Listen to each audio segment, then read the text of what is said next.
বাংলাদেশের 18 কোটি মানুষ আগ্রহের সাথে ক্রিকেট খেলা দেখেন। স্পোর্টস এখন বাংলাদেশের ক্রিকেট ইজ নাম্বার 1 স্পোর্টস। আমাদের প্যাশন একটা, সেই প্যাশনকে ধরে রেখেই কিন্তু আমার মনে হয় উনি এইখানে এই চ্যালেঞ্জটা নিয়েছেন। ক্রিকেট কোনো স্পোর্ট বা কোনো এই টুর্নামেন্টকে, স্পেশালি T20 ক্রিকেট ওয়ার্ল্ড কাপকে এখানে ব্রডকাস্ট করার জন্য। এটা বিগ চ্যালেঞ্জ। আমি এখন যে কথাগুলো শুনলাম এটা কিন্তু সম্পূর্ণ বিপরীত ছিল। I was supposed to be here as a guest only. আমার বক্তব্য রাখার কোনো কথা ছিল না, কিন্তু মনে হচ্ছে যে যেভাবে উনি বললেন এখন I am becoming the center of attraction. Don't take it like that.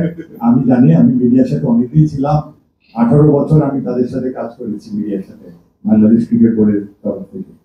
তো আমি মিডিয়া খুব ভালো করে জানি, ভালো করে চিনি। আমার এখানে মোস্ট অফ দেম আর খুব পরিচিত মুখ, অনেকে নতুন এসছেন কিন্তু তারপরে আমরা সবাই পরিচিত।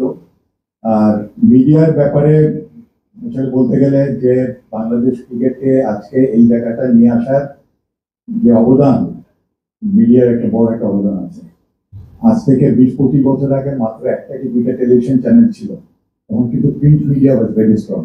তো প্রিন্ট মিডিয়া তারা যেভাবে সাপোর্ট করছে স্পোর্টসকে বাংলাদেশে, স্পেশালি ক্রিকেট, এর পরে পরে যখন নাকি ইলেকট্রনিক মিডিয়া যখন মাধ্যমটা যখন চলে আসলো, তখন they have become a very strong একটা media. Electronic media has become a very powerful একটা মিডিয়া। এখন তারা কোনো জিনিস, কোনো ব্যাপারকে, কোনো জিনিসকে প্রচার করতে গেলে সেটা তাদের যে একটা রোল থাকে, ইটস রিয়েলি অ্যামেজিং। কারণ তারা বাংলাদেশের ক্রিকেটকে পরবর্তীতে আরেকটা লেভেলে নিয়ে গেছে। আমরা সবসময় আশা করব তারা যাতে এইভাবেই ক্রিকেটের পজিটিভ দিক থেকে তারা যাতে ক্রিকেটকে আবার সাপোর্ট দিয়ে থাকে, নট অনলি ক্রিকেট, অন্য স্পোর্টসকে সাপোর্ট দেবেন, আমরা এটা আশা করি। আজকে ইনফ্যাক্ট এই অনুষ্ঠানটা কিন্তু নাগরিক টেলিভিশনের, এটা কিন্তু বাংলাদেশ ক্রিকেট বোর্ডের কোনো অনুষ্ঠান না। আমার জনাব নাবিল হক উনি আমাকে বলেছিলেন যে আমি খালি কথা বলবো, আপনাকে এখানে কথা বলতে হবে না, কিন্তু হচ্ছে আমার কথা বলতে হচ্ছে। যাই হোক, আমি সবচেয়ে প্রথমে নাগরিক টেলিভিশনকে ধন্যবাদ দেই, ওনারা এটা ব্রডকাস্ট করবেন। কারণ আমি একটু আগে বললাম টেলিভিশনে খেলা দেখ, আমি জানি যে আজকাল এইটা খুবই ব্যয়বহুল। তারপরে ওনারা স্পোর্টসকে ভালোবাসেন বলেই অতীতে ওনারা কতগুলো সিরিজ ব্রডকাস্ট করেছেন। এটা কিন্তু আমার মনে হয় ভালোবাসার থেকে কিন্তু আসে এই জিনিসগুলি। তো সুতরাং ক্রিকেট ওনারা ভালোবাসেন, সেই জন্যই ওনারা এটা ব্রডকাস্ট করছেন।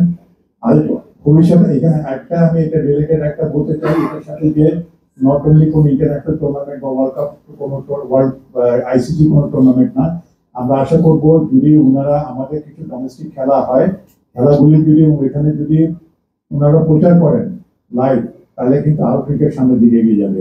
স্পেশালি আমাদের ন্যাশনাল লিগ আছে, ঢাকা প্রিমিয়ার লিগ আছে, এগুলো যদি ওনারা যদি ব্রডকাস্ট, সব না, কিছু কিছু ইম্পর্টেন্ট খেলাগুলো যদি ওনারা যদি সামনে ব্রডকাস্ট করেন টেলিভিশন চ্যানেলে, অনেক টিভি কিন্তু ভিউয়ার্স অনেক, আমরা বুঝি, আমরা ইন্টারনেটে লাইভ স্ট্রিমিং হয় আমাদের ডোমেস্টিক খেলাধুলা, এগুলো কিন্তু ভিউয়ার্স অনেক দেখা যায়। সুতরাং ওনারা যদি এগুলা যদি ওনারা উদ্যোগ নেন এগুলো দেখানোর জন্য, তাহলে ক্রিকেটের অনেক বড় একটা সাপোর্ট হবে। T20 ওয়ার্ল্ড কাপটা ওনারা এখানে ব্রডকাস্ট করছেন, এবং সেই জন্য আমার ক্রিকেট বোর্ড থেকে, আমার তরফ থেকে শুভকামনা রইল।